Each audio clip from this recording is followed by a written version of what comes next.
أعوذ بالله السميع العليم من الشيطان اللعين الرجيم.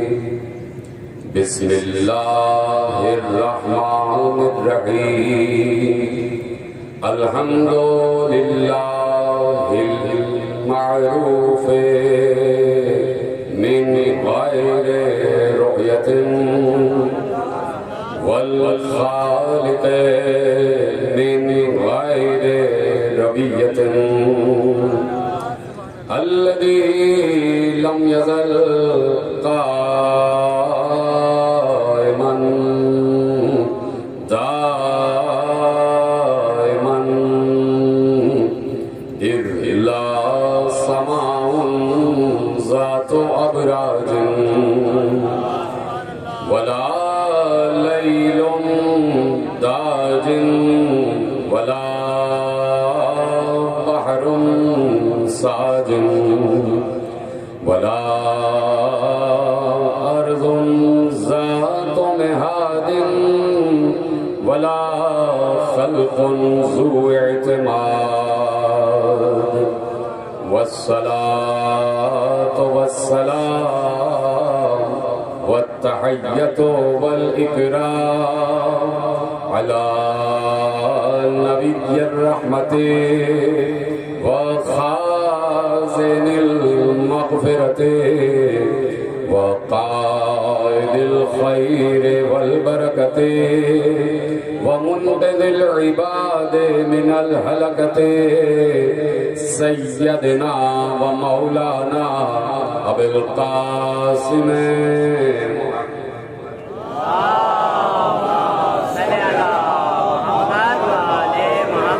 وأهل بيته الطيبين الطاهرين المعصومين المظلومين المنتخبين المنتجبين الذين أذهب الله عنهم الرجس وطهرهم تطهيرا.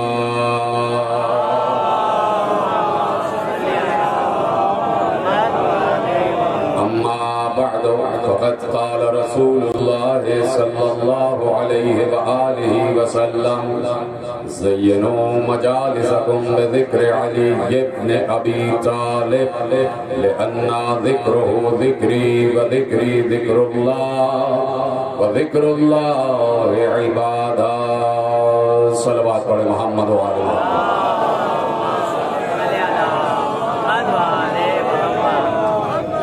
پروردگار عالم کا شکر ہے اور اس کا احسان عظیم ہے کہ اس نے ہمیں اذکار و افکار کی اس بھری ہوئی دنیا میں اس ذکر سے بھی منسوب کیا ہے کہ جس ذکر کو اللہ ذکر کہتا ہے، اور ذکر کے ساتھ ساتھ اہل ذکر سے بھی قریب کیا ہوا ہے، اس لیے کہ جب بار بار اللہ قرآن میں لفظ ذکر استعمال کرتا ہے تو اس پر غور و فکر کی ضرورت ہے، اور جب سمجھ میں نہ آئے کہ ذکر کیا ہے، اور جہاں پر بہت سی تفسیرات، بہت سے ترجمے، بہت سی تعبیرات سامنے آ جائیں، بہت سے افکار، بہت سے نظریات سامنے آ جائیں، تو پھر قرآن ہی سے پوچھا جائے کہ یہ ذکر کیا ہے اور اس ذکر سے مراد کون ہے.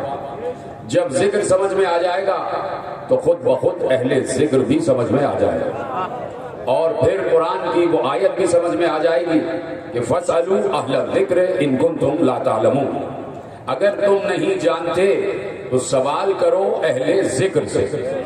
اس کا مطلب ہے کہ سوال ہر کسی سے نہیں ہوگا، سوال ہوگا تو اہل ذکر سے ہوگا.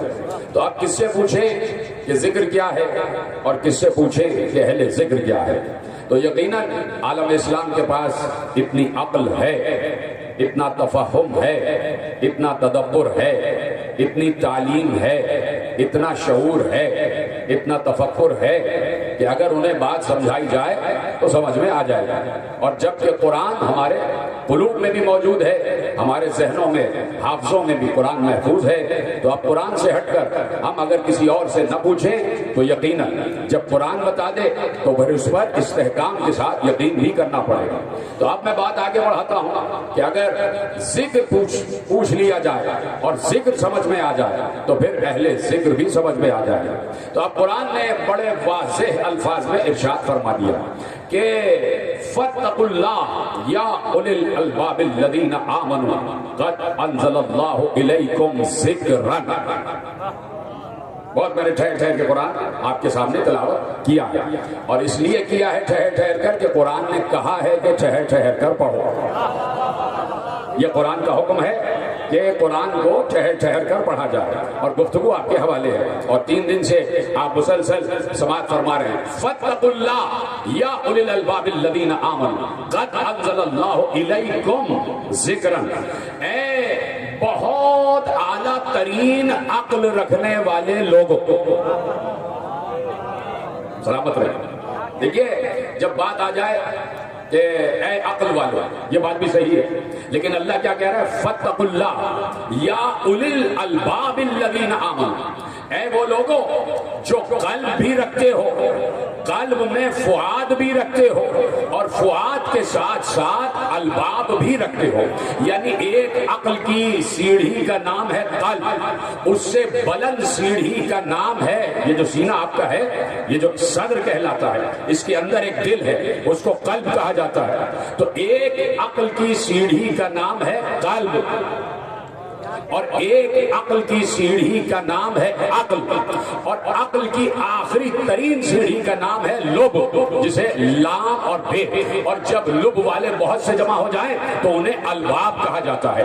یعنی آخری منزل عقل رکھنے والے لوگوں، یعنی اللہ نے کسی سطحی عقل والے کو مخاطب نہیں کیا ہے، بلکہ ان عقل والوں کو مخاطب کیا ہے کہ جو سوچنا بھی جانتے ہیں اور جو تصدیق کرنا بھی جانتے ہیں۔ تو اب کہا کہ فاتقوا اللہ یا اولی الالباب الذین آمنوا قد انزل اللہ الیکم ذکرا۔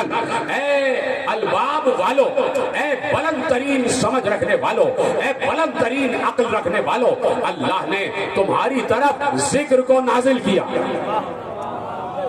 بالکل صحیح سن رہے ہیں آپ، بڑی توجہ سے سن رہے ہیں۔ اب یہاں پہ آیت رک گئے، اب ذرا سا آیت کا منظر نامہ بھی سماعت فرما کہ قد انزل اللہ الیکم ذکرا، یہاں پہ آیت رک گئے۔ اب اگلی آیت شروع ہوگی، اگلی آیت شروع ہوگی، توجہ فرما رہے ہیں آپ۔ دیکھیے میں مثلا ایک گوشہ آپ کے حوالے کرتا ہوں، اور آج مجھے بڑی تیزی سے کئی منزلیں طے کرنا ہے کہ اگر پوچھا جائے، جیسے جہاں سے قرآن شروع ہو رہا ہے، اور ایک نیا زاویہ فکر آپ کے حوالے کر رہا ہوں، اور اگر یہ بات آپ کے اذہان میں راسخ ہو جائے تو پھر اس طریقے سے آپ قرآن کی بہت سی آیتوں میں سے بہت سی آیتوں کے الفاظ کو معنی کی صورت میں عکس کر سکتے ہیں۔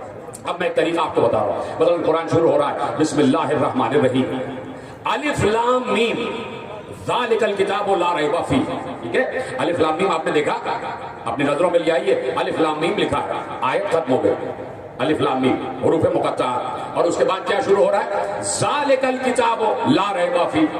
اس کا مطلب ہے کہ اللہ یہ بتانا چاہ رہا ہے الف لام میم وہ کتاب ہے کہ جس میں کوئی شک نہیں ہے، جس میں کوئی ریب نہیں ہے۔ ذالک الکتاب لا ریب فیہ، یعنی اگر میں آیت یہاں سے شروع کروں، ذالک الکتاب لا ریب فیہ، یہ وہ کتاب ہے جس میں کوئی شک نہیں ہے، تو پوچھا جائے کون سی کتاب، تو کہا جائے گا پچھلی آیت پڑھو، الف لام میم۔ پتہ نہیں میں بات سمجھا پا رہا ہوں یا نہیں؟ یعنی آیت شروع کی جائے ذالک الکتاب لا ریب فیہ، یہ کتاب وہ ہے کہ جس میں کوئی ریب نہیں ہے، کوئی گمان نہیں ہے۔ پوچھے گا کہ کون سی کتاب، تو آپ کہیں گے کہ پہلی آیت پڑھو، وہ ہے الف لام میم، یعنی الف لام میم وہ کتاب ہے جس میں کوئی گمان نہیں ہے، ٹھیک ہے؟ اب چلیے اس سے پہلے والی آیت، الف لام میم سے بھی پہلے والی آیت، وہ کون سی ہے؟ بچے کو یاد ہے؟ غیر المغضوب علیہم ولا الضالین۔ نہیں میں شاید سمجھا نہیں سکا، آپ کی سماعت سے بہت بلند ہے، لیکن میں آپ کو سمجھاتا ہوں۔ بسم اللہ الرحمن الرحیم، الحمدللہ رب العالمین، الرحمن الرحیم، مالک یوم الدین، ایاک نعبد و ایاک نستعین، اہدنا الصراط المستقیم، صراط الذین انعمت علیہم غیر المغضوب علیہم ولا الضالین۔ میں نے جو آپ کو طریقہ بتایا اس میں پورا سورہ فاتحہ منطبق کرتے چلے جائیے۔ الحمدللہ رب العالمین، حمد ہے عالمین کے رب کی، عالمین کے رب کی. وہ کون ہے؟ وہ رحمان الرحیم ہے. اب بڑھتے چلے جائیں نا آگے آگے. میں اپنے نوجوان دوستوں کو ایک طریقہ بتا رہا ہوں کہ قرآن کی آیات کے بہت سے مراحل حل کرتے چلے جائیں. الحمدللہ رب العالمین. کون عالمین کا رب؟ الرحمن الرحیم. اگلی آیت میں بتایا صفت قرآن بڑھاتا چلا جا رہا ہے. الرحمن الرحیم. اس کی اور صفت کیا ہے؟ مالک یوم الدین. وہ یوم دین کا مالک بھی ہے. اب براہ راست اللہ سے مخاطب ہو گئے. اہدنا الصراط المستقیم. پروردگار ہمیں صراط مستقیم کی ہدایت کر. اب کس سے پوچھے صراط مستقیم کیا ہے؟ فوراً قرآن نے اگلی آیت میں صراط مستقیم کی تشریح کی. صراط الذین انعمت علیہم. اچھا ان کا راستہ کہ جن پر تیرا انعام نازل ہوا، وہ کون ہے کہ جن پر تیرا انعام نازل ہوا؟ غیر المغضوب علیہم ولا الضالین. وہ مغضوب بھی نہیں ہیں اور وہ ضالین بھی نہیں ہیں. تو وہ کون ہے جو مغضوب بھی نہیں ہے اور ضالین بھی نہیں ہے؟ فوراً اگلی آیت نے بتایا الف لام میم.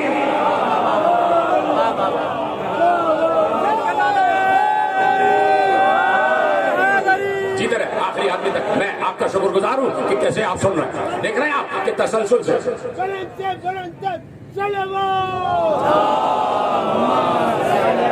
سلامت رہے. جیسے آپ نے سنا یہ بڑی دقیق بات تھی اور آپ نے بڑی آسانی سے اس کو سماعت فرما لیا کہ اللہ ایک کے بعد ایک صفت رکھتا ہے اور ایک آیت کی تشریح اگلی آیت سے ہوتی ہے. ایک آیت کی تشریح اگلی آیت سے ہو جاتی ہے. غیر المغضوب علیہم ولا الضالین. وہ کہ جن پر تیرا انعام نازل ہوا وہ مغضوب بھی نہیں ہیں اور وہ ضالین بھی نہیں ہیں. یعنی ان پر تیرا غضب بھی نازل نہیں ہوا اور وہ گمراہ بھی نہیں ہیں. تو وہ کون ہے؟ وہ ہے الف لام میم. الف لام میم یعنی الف لام میم نہ مغضوب ہے نہ ضالین. بات سمجھ میں آ گئی؟ یعنی ایک آیت جہاں رکے گی اگلی آیت اس کی تشریح کرے گی. اب آ جائیے پلٹ کے واپس. فاتقوا اللہ یا اولی الالباب الذین آمنوا قد انزل اللہ الیکم ذکرا. اے الباب والو، اے صاحبان عقل، اللہ سے ڈرتے رہو، اللہ کا تقوی اختیار کرو جس نے تم تک ذکر کو نازل کیا. اب آیت یہاں رک گئی لفظ ذکرن پر. قد انزل اللہ الیکم ذکرن. دیکھیے میں محنت کر رہا ہوں، اگر آپ تک پہنچ جائے تو مجھے بتائیے گا. قد انزل اللہ الیکم ذکرن. تم پر اللہ نے ذکر کو نازل کیا. آیت رک گئی ذکرن پر. اب اگلی آیت کا پہلا لفظ بتائے گا کہ ذکر ہے کیا. اگلی آیت کا پہلا لفظ بتائے گا کہ ذکر کیا ہے. ٹھیک ہے، اجازت ہے، بڑی توجہ سے سن رہے ہیں. اب میں آہستہ آہستہ پڑھ رہا ہوں کہ آیت رک گئی ذکرن پر. اب اگلی آیت کا پہلا لفظ آپ کو یقیناً وہاں تک پہنچنا ہے اور مجھے بتانا ہے کہ فوراً آپ تک افہام ہو گیا. یعنی ذکرن یعنی ذکر کیا ہے اگلی آیت کا پہلا لفظ بتائے گا. اب سنیے فاتقوا اللہ یا اولی الالباب الذین آمنوا قد انزل اللہ الیکم ذکرا رسولا یتلو علیکم آیات اللہ مبینات لیخرج الذین آمنوا من الظلمات الی النور. اے ایمان والو توجہ، اے ایمان والو، اللہ نے تم تک ذکر کو نازل کیا. یعنی ذکر پیدا نہیں ہوا، ذکر نزول کی منزل پر آیا. میری طرف متوجہ رہے گا کہ ذکر تم تک بھیجا گیا، ذکر تم تک نازل کیا گیا. وہ ذکر کون ہے؟ صلوات بھیجے محمد و آل محمد. اچھا جس کو ابھی جانا ہے وہ پہلے ہی چلا جائے، اس لیے کہ سارا مجمع پھر ادھر دیکھ رہا ہوتا ہے. آپ میری طرف متوجہ رہے، کوئی آ رہا ہے کوئی جا رہا ہے، جس کو جانا ہے وہ پہلے چلا جائے. صلوات پڑھے محمد و آل محمد. ذرا سا یہ جگہ بھی آپ پر کر دیں، بیچ میں جگہ ایک سابق جگہ مجھے پھر سے خالی ہو گئی ہے، تو آپ بھی فرشتوں کے پاس آ جائیے.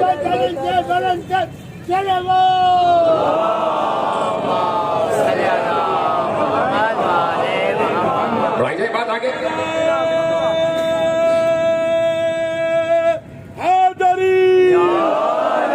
آپ کن کی جگہ بھی پور کر دیے، کن کی جگہ جو جاتا جائے اس کی جگہ پور کرتے چلے جائیں. صلوات پڑھتے جائیں محمد و آل محمد. توجہ فرمائیے آپ. قد انزل اللہ الیکم ذکرا.